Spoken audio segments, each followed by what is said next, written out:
First of all, I too would like to acknowledge the original owners of the land here, and acknowledge Greg and his team for inviting me. I cannot begin to describe what a privilege it is to be tacked onto the end of that A team that you read out before. Astonishingly, most of those names are my colleagues at Melbourne University, or have been. Not Andy or Michael Fullen, although Michael Fullen is on our advisory council for the Graduate School of Education. So I feel like I'm talking to my colleagues, which of course I am. The week before last, I hosted the International Academy of Education, the General Assembly of that, and one of the members, or one of the fellows, is Yong Chow. Yong, as you know, is a very, very hard act to follow. If you were here last year to listen to Yong. But we had a bit of a difference of opinion about the origins of assessment. He claimed, being Chinese, that the first real standardised assessment was for public servant aspirants in the 7th century in China. If they needed a job with the government back then, they were expected to write an essay under exam conditions. But actually, I think the very first assessment occurred a long time before that, and it was the first known Apple-based assessment. There were a few things wrong with that assessment. First of all, the consequences were severe. Second, there was no privacy, because you all know who they were. You know where they lived. You even know what their uniform looked like. So there was quite a few things. The consequences of a single assessment. There was certainly collusion involved. There was a judgment, and the judgment and the criteria for that judgment were not conveyed to the participants at all. So it was quite an unfair assessment in many ways. And really, from a technology point of view, it was probably the most efficient assessment ever, in that it took only 2 bytes. And when we think about terabytes now, that may well be the origin of the word terabytes. So I want to go back a little bit further than my time in assessment, and talk a little bit about the evolution of assessment and where we can almost project into the future, where assessment will be going in the next probably half century.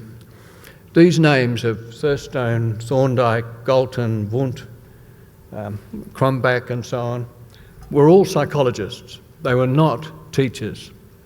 May well have been very good teachers in their universities, but they were not related to school-based teaching.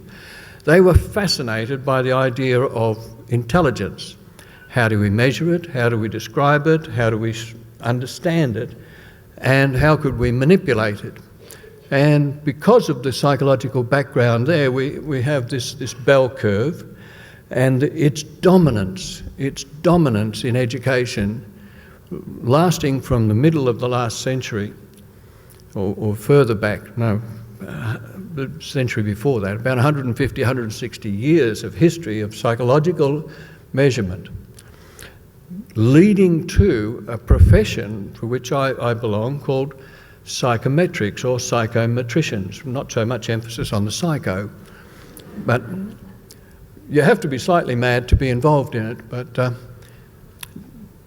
in education, we take it almost for granted that this is where the population sits, and it's uniformly distributed or normally distributed according to this bell curve, and all those numbers underneath the curve are basically drilled into many student teachers still in education psychology courses, so that we come out of the psych background, and we come out of that sort of background with a culture of numbers.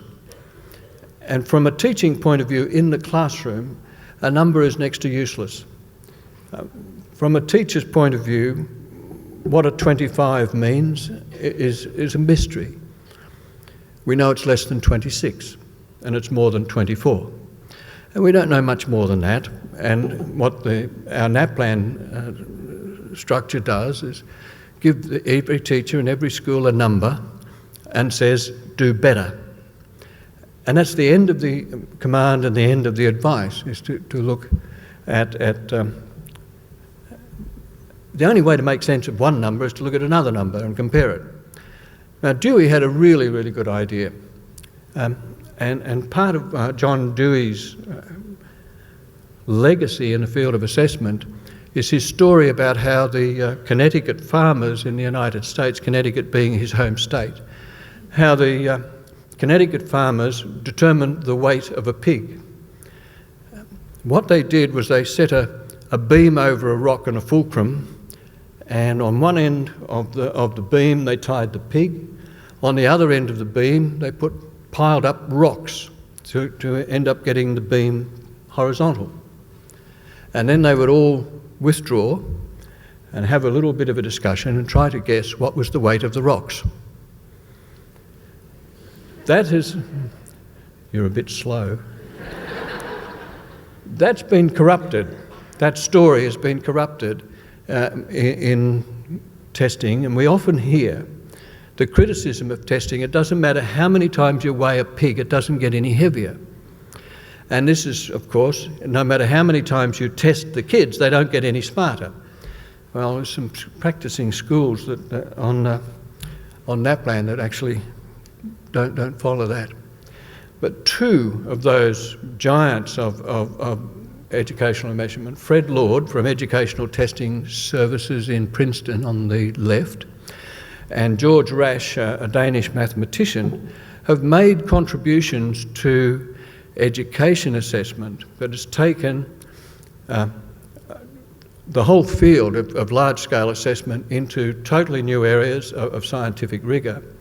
But the rationale of their work is also floating down into the classroom and beginning to affect the way in which we perhaps transparently develop assessment. What they've done is they've found a way to compare directly the difficulty of a task and the ability of a student. And what Rasch did was he was asked by the Danish government to develop a series of scholarships for students, and he listened to students reading passages that were increasingly difficult.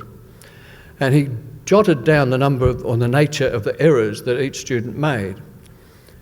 And being a mathematician, he then worked out what was the probability that each error was going to be made by each student. And from that he developed a little simple mathematical equation that enables us to compare the ability of a student to the difficulty of a task, in this case was test questions. And if we line up all of the test questions represented on this chart as a square on the right-hand side, with the easy questions at the bottom and the difficult questions at the top, and we've got the ability of the student over on the other side with high ability and low ability. Below the ability of the student on that left-hand diagram, this left-hand one here, they're mostly wrong. These tasks are more difficult than that student is able. They're mostly right here because these tasks are less difficult than the student is able. That's common sense, that if somebody is more able than the task, they're likely to get it right. If they're less able than the task, they're likely to get it wrong. And the likely becomes a probability curve. And we've got so good at this that statistically we can plot a graph with a probability of success and the ability of the student, and the smooth curve is plotted from the mathematical equation that George Rasch developed. The dotted lines is the actual performance of the student. This comes from one of the Naplan items in their technical report. It is so accurate that we can almost predict with ability level what probability they will have to get the item right. And these other lines down here represent the wrong answers on the question. Now we can see as the ability increases, the probability they'll get it right decreases. So the more able they are, the more likely they are to get it correct. The fascinating thing is this link between the actual data of tens of thousands, hundreds of thousands of kids and a mathematical equation. It's scary that we can write an algebraic expression which defines the way people think. And if we're so good at that, why is there such opposition to the notion of standardised testing? Because it is through standardised testing that this almost perfect prediction can be obtained. Well, we might understand a little bit about that if we start exploring where some of these things come from. Mass testing. This actually looks a little bit like my life as an undergraduate at Melbourne University a long, long time ago, where we turned up at the end of the year to sit examinations in the Melbourne exhibition buildings. Those of you who know that first government building. Hundreds, literally hundreds of us would be sitting at tables in rows, pouring through a paper and answering questions in a formal standardised exam. My record there was a little different because I had a year at another university and transferred into Melbourne the other university was RMIT, and Melbourne University didn't recognise anything that you'd done at RMIT. So what I did was go to the library and went through all of the past examination papers. And I worked out that in mathematics was one of those exams where you're presented with 10 questions and advised to do 4. And if you're advised to do 4, you really only had to do 2 really well. So I went through all of the past exam papers and I made a prediction about what topics would end up on the examination at the end of first year, and only went to the lectures on 2 topics. The rest of the year was mine and Lynn's. She was my partner in crime in those undergraduate years, and we both came to grief, I must admit. But the idea was that assessment was so static, so mundane, so boring that it was totally predictable, and we didn't need a mathematical equation to do it. And this is the sort of seating arrangement that even going back further into year 12 examinations in matriculation years back in those days, paper and pencil tests meant that we had to do that. Early in the last century, the multiple choice test question was invented. It's just over 100 years old. And multiple choice questions coupled with technology meant that we spend a lot of our lifetime filling in bubbles with a soft lead pencil and then machine reading the scanned sheets. My centre at Melbourne, we have a machine which will read something like 20,000 sheets in a few minutes. What you then have to go through it, but moving then from paper and pencil, in the last few years, it's all moved into online or computer-based assessment. And we, like a lot of other people, have taken the paper and pencil multiple choice questions and we just put it on the computer, so that now instead of filling out a bubble, people press a point on the screen or they pick a part of the screen and the pictures on it. But what online digital testing has enabled us to do is to start inventing new ways and new ways of doing things. We can now do what we call item banking. Item banking is taking large numbers of items of test questions, mostly multiple choice, and working out how relatively difficult each of these items is and mapping those onto it so that we can immediately see whether this student is more or less able than particular items that we started out with before. But item banking is a very, very expensive and very difficult and time-consuming task, so it's never really taken off. Adaptive testing is another thing that computer technology is allowed to do it. And the logic of adaptive testing is a little bit like guess the number between 1 and 10, and somebody says 7. No, lower. Okay, 5. No, higher. Okay, 6. Right. And what's that parallel for that is that the student randomly selects a particular item or is selected for the student. If they get it wrong, it looks for an easier question. If they get that right, it looks for a harder question. And it keeps going backwards and forwards until we get the break-even point where the ability of the student equals the difficulty of the task. That too is very expensive to set up and not very popular, not done all that well. Tailored testing, fasten your seatbelts because in 2017 this is where Naplan is going to go. Tailored testing is not a single test item, but a short test. And if somebody does well on the short test, they get a slightly harder test, or difficult, or they get an easier one. So a group of grade 5 students in Naplan might take 7 or 8 different tests depending upon their ability level, and the idea is to match the ability of the student to the difficulty of the test. Now here's the hard part to get into our heads. The best score from an education point of view, the best score that a student can get is 50%. Gosh, that's hard to convince teachers, because the best score in my class is 100%. If they all get that, it means I'm a really good teacher. And from the student's point of view, 100% is really good because it means I'm a really good student. But when the kids in grade 5 are all doing different tests, they all have to be mapped onto the same scale so that we get an interpretation that's uniform across all the tests. And we need the most accurate estimate of that, and the best thing is to match the difficulty of the test to the ability of the student, and a 50-50 chance of success is best. Naplan, 2017, here we go. Tailored testing. This first sieving activity is something that I think is probably inappropriate, because in my research centre we actually ask the teachers to do the tests and then judge which tests to give to each student in the class, so that we actually try to educate the teachers about that. So we can come back to that bell curve, the norm referencing, and so how does the student do compared to all other students in their particular group, whether it's a language group or a socio-economic group or an age group. And generally we can do all of that with a number. If the average is 32 and somebody got 40, we know they're better than average. If they got 20, we know they're less than average. So that's about as much as we can do with norm referencing, what's normal for that group of kids. But in the 1980s, an American called Bob Glaser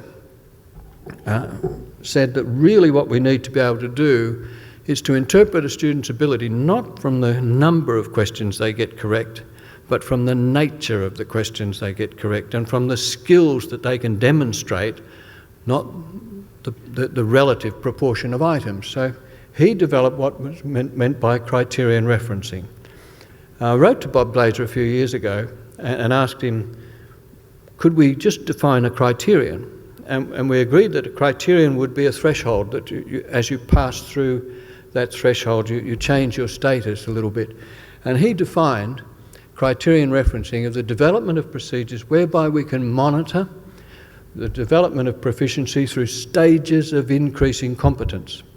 And we can define the stages of increasing competence by the skills that can be demonstrated in each one of those stages. And we began this work in 1984 in Melbourne by looking at the literacy and numeracy development of kids in schools, and we developed something called the Victorian literacy profiles and the numeracy profiles, which by 1989 went to the Australian Education Council and became the model of the first attempt at a national curriculum. Now you'll find almost every curriculum in Australia is influenced by this idea that we're looking at stages of increasing competence and defining each stage by skills and the relatively difficulty of skills. And that was part of the task group of assessment and teaching and testing in the UK under Sir Paul Black as well, about the same time. If we then add, this looks a little erratic, but I now want to talk about a Russian psychologist called Vygotsky, Lev Vygotsky. He was working with kids with difficulties, learning difficulties, and he was conscious of the fact that these kids, if you give them a social perspective to work with, intervene with a social intervention, you can actually help these kids learn, and they will all learn and grow. So, generalising that, we try to find the area of learning in the classroom where for the kids, every individual, it's between what they cannot do and what they can do. And that transition between the cans to the cannots is kind of where we get this 50-50, the 50% point mark. So it's around the point where they get about 50% of the items on a test correct. But if you're in the classroom and you've got a group of 25 or 30 kids in front of you, it's often a bit time-consuming and a bit silly to administer a test and say, well, where is it going to be? What we can do is, by getting to know the kids over a period of time, we start to know where their performance begins to break down. And by pushing them to the point where they begin to struggle and break down, we find that region between what they can do and what they cannot do. But in order to do that, we've got to have some sensible progression that they're moving on, some trajectory that they're on, so that as they move to increasingly sophisticated or demanding materials, we can go through the stages where they can do it, to where they start to get it right and wrong, and then mostly wrong. That red and green diagram that I had up on the board before. So we can add Vygotsky to the Glaser idea, and we want to find a stage on the progression between mostly correct and mostly incorrect, where intervention of a social nature, of a person with a significant relationship with that student, can help them learn. It could be another student, it could be the teacher, it could be a parent, it could be a sibling, but it's a social constructivist theory of learning that Vygotsky has learned. And the phrase that he developed, two terms that he published. The first was what he called this zone of proximal development. And that's this area where achievement is breaking down. And most teachers are pretty skilled at observing where the kids have got that. It's a really simple idea. We can formalise it with a test, but in a day-to-day work in the classroom, most teachers can recognise it. The other thing, below the zone of proximal development, is what he called the ZAD, and that's the zone of achieved development. But we're looking for this in particular. And when we get that thing, we try to build, in teaching, we try to build activities where that we can latch the student onto these ideas and build them forward. And we call that scaffolding. Actually, we don't. Vygotsky developed the concept of scaffolding. Mostly we attribute that to Jerome Bruner, but it's not right. So let's put these three things together. What the Danish mathematician did was now called item response theory. Its focus is accuracy and scientific rigour, and really when you can get a mathematical model to accurately describe the behaviour of individuals and groups, it's pretty sensational, really. Then we look for criterion referencing, and we're looking for increasing scales or increasing stages of development, and we're trying to find which stage a student is at where the performance breaks down, predominantly breaks down. Probability says that even really easy things, that some of them will get them wrong when they should get them right, and sometimes they go to the top, the difficult tasks, and get them right when you don't know how. Maybe guessing on multiple choice, but not all the time. So we can start then to get this. This is an example of a developmental progression. This is one that I developed at first in 1984, 1985 on reading development. Now, there's only one sentence in each one, but I can tell you that each one would chunk a lot of information, but I can't fit them on a screen. So I pulled it down to one line. And you're quite right, that's not enough information. But the proposition is, if we know that a student is, say, at one of these levels, or we've got a whole group of students at this level as their zone of proximal development, by appropriate intervention for each of those students, they should move upwards. Now, it doesn't matter what grade they're in, it doesn't matter what year they are, it doesn't matter how old they are. If they're at that zone of proximal development, then a social intervention in the classroom should move them all. That's the proposition. So, and we plot that zone of proximal development across teachers and across schools. We can actually see what effect a teacher has and what a school has. So I've done that. I had a study where we had about 35,000 students, about 1,200 teachers involved. The blue line in each case represents one of those levels on the reading progression. And that was measured in March. The red line represents the same students 6 months later in September, October. So the gap between the two lines represents the growth that the students have made in a 6-month period in reading comprehension. The horizontal axis, which is blotted out, represents teachers. So each blip in this is a teacher. Now, there's about 12 levels and it takes too long, so as the blue line moves up, a particular phenomenon occurs. And the worrying nature is this bit over here. Some kids go backwards.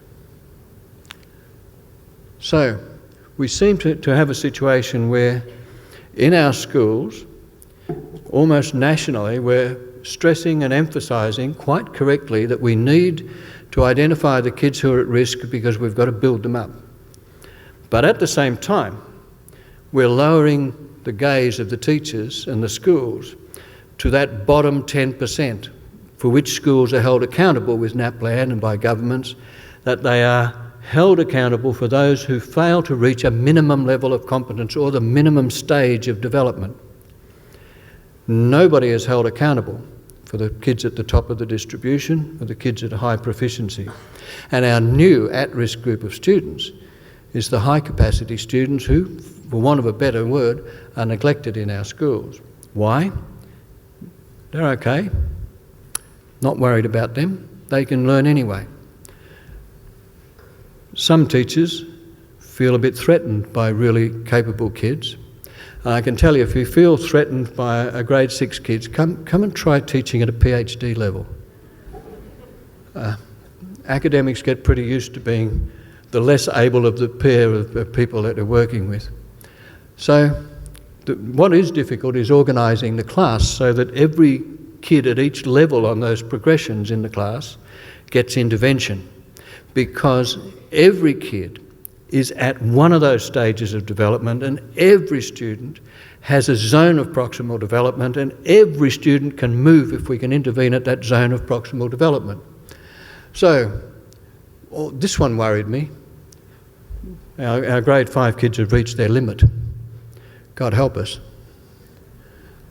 But this I think is a fair comment. Organising the class for 25 individual learning plans, and I'm sorry that Michelle Brunigis is not here because I think she's another educational measurement specialist.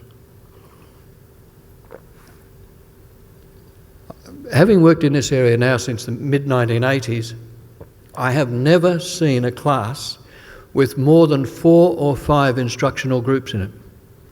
That is, the kids can be distributed over about 4 or 5 of these stages of increasing competence with zones of proximal development. There are not 30 individual zones, about 5, maybe 4 mostly, and teachers feel a bit more comfortable with the knowledge that they've only really got to organise about 4 groups in the class which are flexible. Some kids will learn faster than others and they move in and out of particular groups.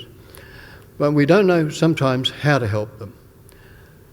So that's the background to what I think we're approaching a watershed in assessment in Australia in 2017. And I think we're ready to do something radical, and I've called it a seismic change in this earthquake-style changes in assessment. We know the 8 key learning areas in the national curriculum, and we've got, not the 8 key learning, the general capabilities. There's certainly the 8 key learning areas, but there's 7 general capabilities, of which we focus on literacy and numeracy to the detriment of all the others. That's Australia's version. Why are we concerned about general capabilities at all? So far, we're not doing anything about them. They look good on paper. They basically doff their hat at the fact that things are changing in education. But if we don't do anything with them, let's get rid of them. But should we get rid of them? No, I don't think we should. Now we get into Yong Zhao's discussion with you last year about 21st century skills and changes into the knowledge economy, the shift out of the industrial era. You don't have to be an Einstein to see that manufacturing industry and secondary industry is disappearing in Australia and moving more and swiftly into the service industries and interpersonal skills. Our education system really has got to start taking notice of that. If we think back to the 1700s, where we really had an agrarian lifestyle, people lived off the land, close to the land. There were no big cities, there were no great metropolis, no sweatshops. And power and ideology in society was held by people who owned the land, and the opposition to that, the thing that gave the ordinary people courage and support was the religion, the church. Come the revolution, as Lenin and Marx would call it, into the industrial age. Suddenly, different types of skills were needed. We needed the 3 R's, and the two things that opposed one another were the labour that people could provide to the consumption, distribution, creation and consumption of goods. Labour, the people who held the power in society were those who had the funds, the capital to build the factories, to sell the products. And labour-capital dichotomy began to emerge. And two different forms of education began to emerge in terms of education. Capital. We had an academic education. The smart kids did that. Labour, we had vocation. Good with their hands, they do the labour course. Good with the head, they do the academic course. I wonder how some of us would have learned in my age group if this was not the case. Well, what was happening was that employment and jobs were moving from the farm and into the factory. And when we look at some of the conditions of the 1850s, 1860s, 1890s in the factory, the sweatshop conditions were appalling. But it was better than where they lived. So they lived in even worse conditions. Now, from 1960 onwards, in the 20th century, the latter half of the 20th century and now into the 21st century, two developments in the 1960s, 70s and 80s really have changed the way in which the employment profile goes, but changed the way in which we live, the way in which we work, the tools that we work with, and the ways in which we even think are changed by two developments. One, the invention of the computer. Now, I was an undergraduate student in the 1960s and at Melbourne University and learning computing. And we would punch holes in cards, sit at what looked like a huge lathe machine, punching holes in IBM cards. We would take our box of cards over to the university computer, which was housed in the old geology building for one computer. And we'd put our box of cards on the shelf and come back the next day. And if there was just one piece of paper on top of our box your heart would sink, because you know the machine didn't get past the third card before it found an error.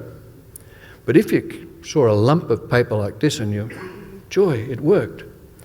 Now, of course, it would be unthinkable to me and to my peers in those days that by now we could carry in our pocket, on our telephone, a computer infinitely more powerful than that one that occupied the old geology building at the University of Melbourne. So the computer. The other thing that changed in the 1960s and 70s was the capacity of the population, female population, to join the workforce on a constant basis. So the development of the contraceptive pill and the computer changed the workforce, doubled the number of people who were eligible to join the workforce, but at the same time, the kinds of jobs that were developing were not related to gender, and the sorts of jobs that were left over from factory were disappearing. So we had double the number eligible to join the workforce and half the number of jobs. Something had to give, and what was giving was the disappearance of the industrial base of the economy and the emergence of the knowledge and service base of the economy, and the factory type place for employment moved to the office.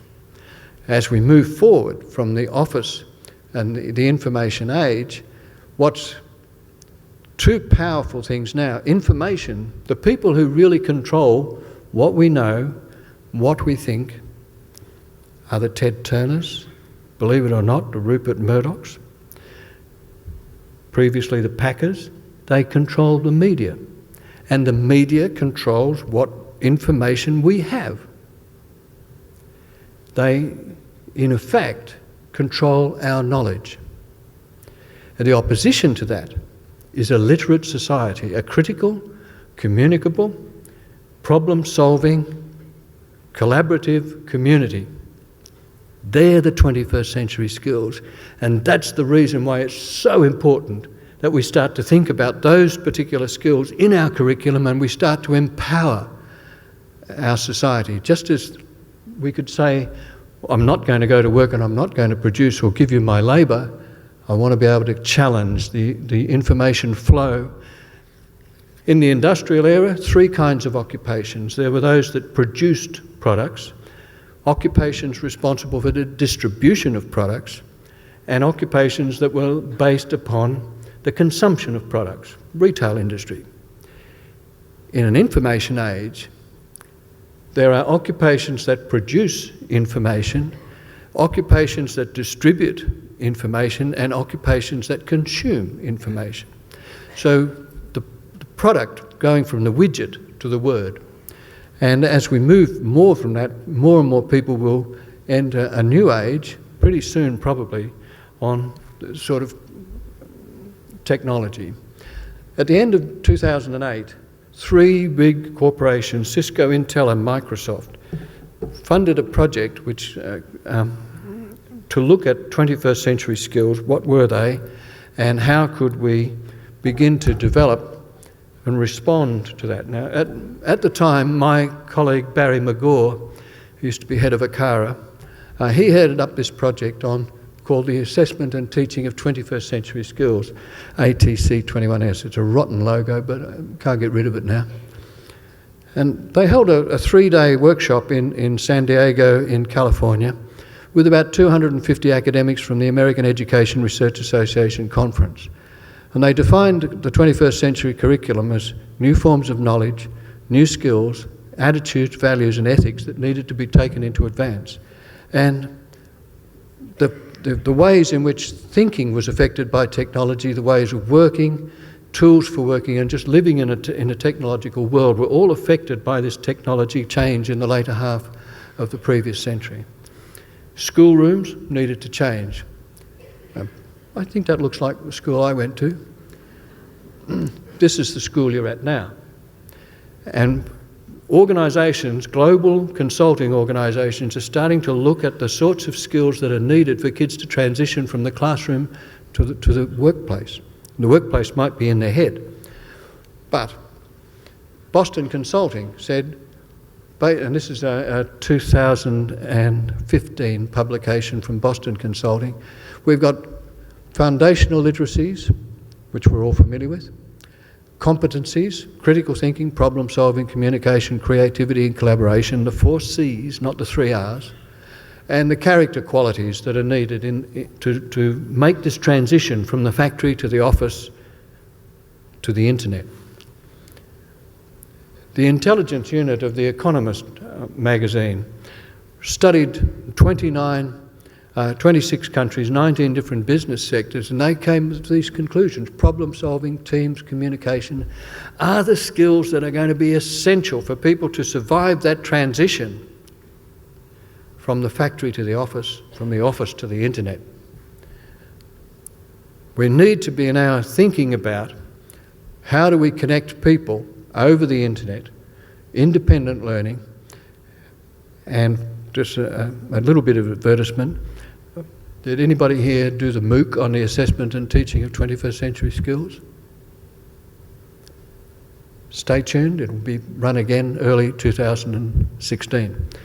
About 38,000 people around the world have joined in on the MOOC, which my doctoral student Sandra Milligan is running, and it stars someone like me.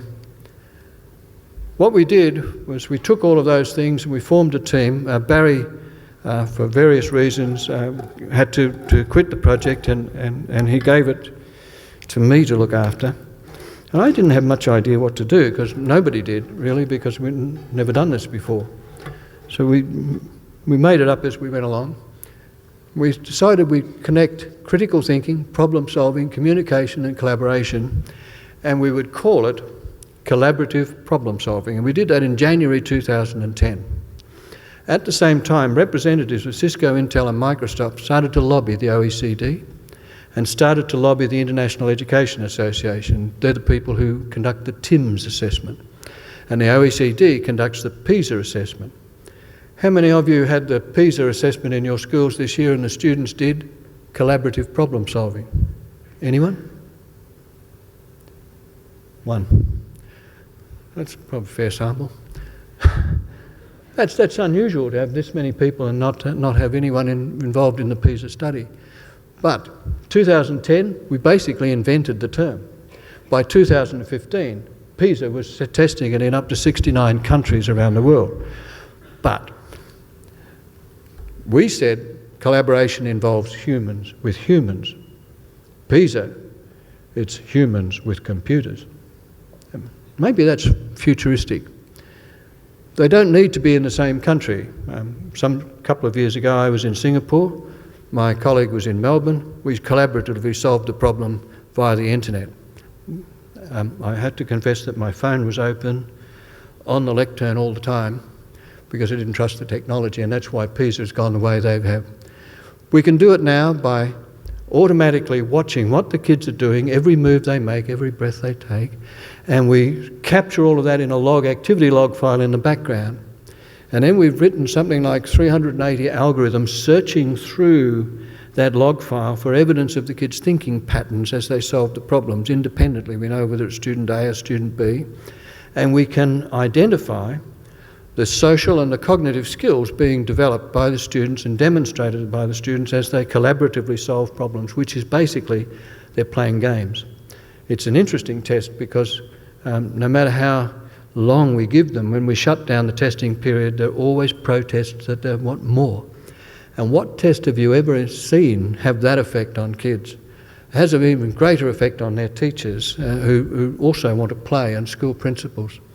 But while they're playing, we're monitoring their social skills, their ability to participate, their ability to see the perspective of another person and adjust their behaviour, and their ability to organise themselves in a group to tackle the problem. We're also looking at the way in which they analyse the problem and collect evidence, and the way in which they develop and grow knowledge in there. And we can produce a report for the students, for the teachers, on each student showing what their zone of proximal development is for developing skills in participation, perspective taking and social organisation, task analysis and problem solving. So collaboration has these components to it. And we produce a description of the zone of proximal development for each student in each of these 5 areas. Or my colleague Mark Wilson from Berkeley and Melbourne, he has a joint appointment. He headed up a team that looked at information technology. And his team said, people are consumers of information technology, they're producers of information.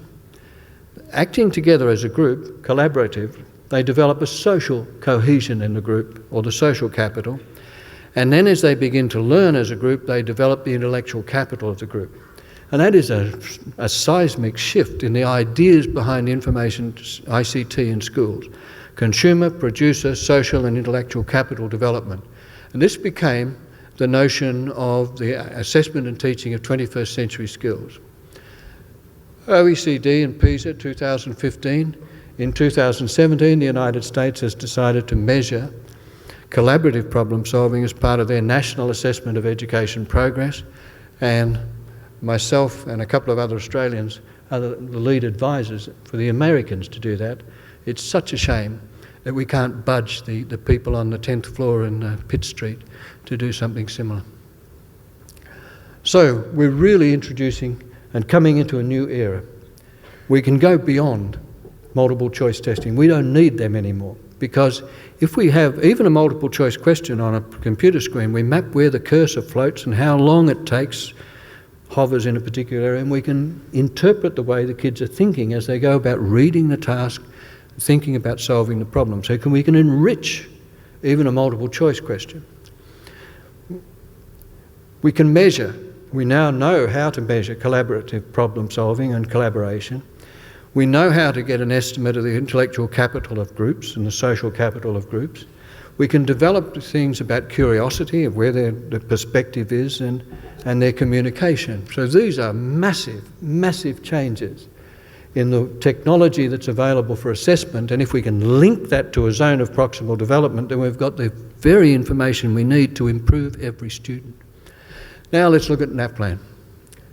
2008 through to 2014, 15, 16, 17. My God. The best predictor of 2014 was 2013. And the best predictor of 2015 is 2014. The best predictor of next year's Naplan is this year's Naplan. It's almost a perfect prediction. Why on earth would we do it? Because we know what the results are going to be before we start at a national level. If we now look at the growth, year 1, year 5, 7, 3, 5, 7 and 9, over those period of thing, it's so uniform that it's almost a waste of time to keep doing this over and over and over and over. So suppose we start to look at the way in which literacy and numeracy is narrowing the curriculum, in that we get binge testing from March to April in preparation for Naplan. And it's tied to funding, so it's very high stakes, and there's lots of things that we could describe it as, but it's almost done to teachers, not for teachers. So if we start thinking about, are the general capabilities a curiosity? Are they standalone skills, or can we blend them into the key learning areas? And the answer to that is obvious. They are not standalone skills. They need to be blended into English, maths, science, arts, humanities. Are they teachable, and are they developmental? If they're developmental, can we identify the stages of increasing competence and identify the zone of proximal development? 2017, Naplan is going to change. It's going online. Some of it's going online. Some of it's going on USB sticks. Some of it's going to be in paper and pencil. It is no longer a standardised test. A standardised test is defined as a test that is administered the same way to every student. So Naplan's losing its standardisation. It's likely that in 2017, that 2016 will not predict the 2017 results. Which set of results? Probably the paper and pencil ones. And our nicely bundled set of curves could, in 2017, look like this red dotted line, where it just doesn't relate. There'll be some relationship, but we cannot with confidence say that 2016 will predict the 2017 results. So here's the opportunity to do something disruptive, something dramatic, and to change the way in which national assessment is done. We know how to do it. We've got the technology to do it. We know the sorts of skills that are going to be important in shifting kids from the office, from the factory to the office to the internet. We know the sorts of skills that were involved. Some of them are the general capabilities of the Australian curriculum. And we know how to do these things, and why wouldn't we do it? We can use the internet. Our technology in Australia is sufficient that we can find ways to get every kid onto a computer, onto the internet. Because we have a national broadband network.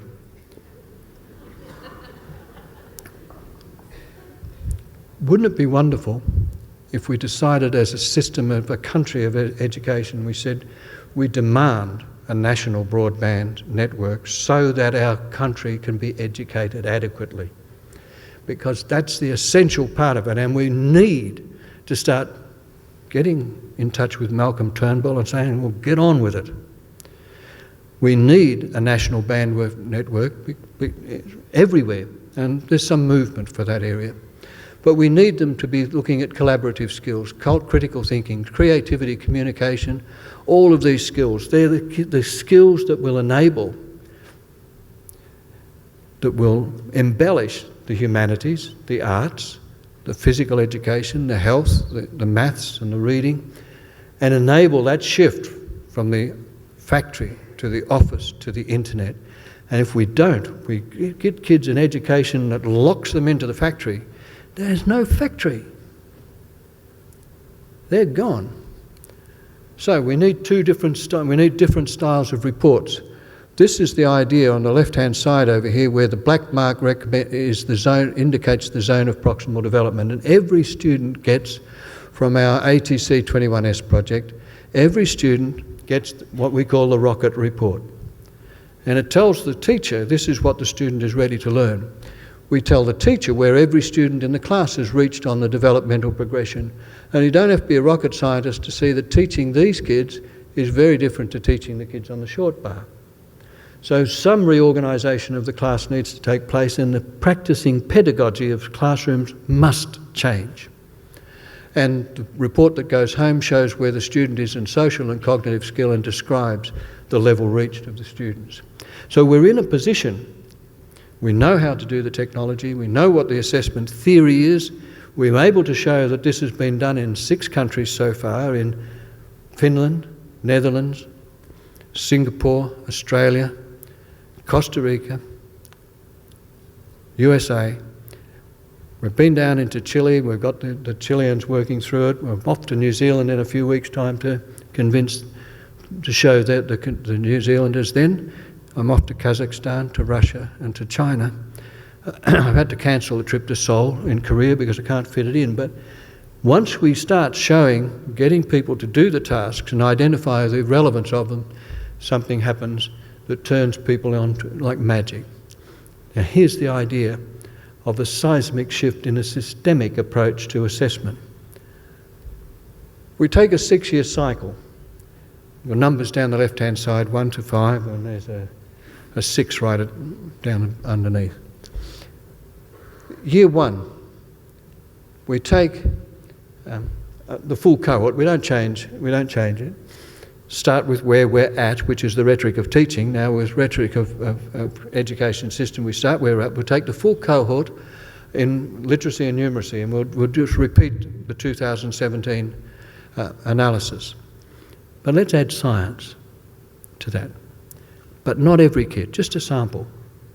In year 2, we take not a whole group of students in 3, 5, 7 and 9, but we take a national probability sample of 4, 6, 8 and 10, same kids, 12 months later, in a sample.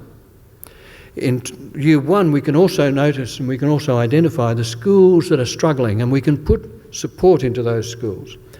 Part of the support that we can put into those schools should come from schools that are doing really well. So we let the teacher peer enforce, not the system, not the bureaucrats, but the teachers to help teachers from those that are doing well. Vygotsky at a teacher level. In the 3rd year, we go back to 3, 5, 7 and 9. That's the same kids again, but the year 3 come into the bottom and the year 9 drop off the top. By the time we've finished 6-year cycle, we're able to track the sample group of kids over 6 years. Same kids. And we can do that in literacy and numeracy real easy because we know how to do that. We've been doing it for 100 years and we're now pretty good at it. What we're not very good at is the assessment of art or the assessment of creative subjects. And we need to learn and we need to develop those skills. So let's put a system in place which says we're going to do a probability sample of assessing art. And we'll get the results back to the teachers within 3 weeks, not 4 months. The results can go into the schools, but even before the results go into the schools, the materials, the assessment materials, the tasks can go straight into schools. So that teachers have immediate access to the assessment tasks for art or phys ed. And then 3 weeks later, the national standards, the jurisdictional standards are available. And then we know what's the developmental progression for art and where each kid is on the zone for the zone of proximal development. So why wouldn't we then have our art specialists advise teachers for kids at this level do A, B and C, for kids at this level do C, D and E. So we then put into the schools not just the tasks but the advice on how to improve them, and we monitor that. The next year we do it again and we see what sort of improvement we can get by providing those resources to teachers. And what we're doing is producing a teacher-led reform of curriculum and a teacher-led change out of the office, out of the factory, into the office and onto the internet for kids. And over a cycle of 6 years, we can cover every key learning area. Each year we introduce the idea of one of the general capabilities into the assessment. And let me give you an example of a task that has been used in schools in the Maryland system in the United States. I'm going to change the date because 1756 won't mean much here. You're walking along the road and you spy a penny on the ground, and the date on the penny is 1892. Tell the story of that penny. Who owned it? What did they do? What did it buy as we come up to 2015? No, we don't have pennies anymore. The whole notion of history, economics, fashions, art, all of that can be teased into a particular complex task. We don't need to have a multiple choice question. We can unchain the curiosity of kids and the development of kids through complex tasks, which we then put into the schools. We show the schools what the developmental progression is, where the zones of proximal development are, and provide the teachers with the kinds of resources and assistance they need to change the developmental levels of those kids. We get away from the March and April binge testing of reading and maths tests, and we start providing teachers with the sorts of materials that they would need to change education in this country and to move us out of a factory model, industrial era education system and into a 21st century type education, knowledge economy driven education system. All we need is to make sure that the teachers are provided with the resources that enable them to lead that reform. We can't do it. I've worked in a curriculum branch in Victoria for 5 years and I know you can't do it from the outside. You've got to get in on the ground with the teachers and empower the teachers with information, with resources and with strategies that they can use to help the kids. All of that means they need to understand developmental learning and stages of increasing competence. That's part of the culture and the ideology of education in Australia. We need explicit teaching materials, but more than ever, we've got to get school leadership on side and leading that kind of charge. And outside the school, in the bureaucracy, we've got to have people who are committed to that kind of charge and showing the leadership that we need right across the country. So it could be a little bit like Eliza Doolittle and Professor Henry. Do they do little or do they do lots? Let's do lots. Thank you.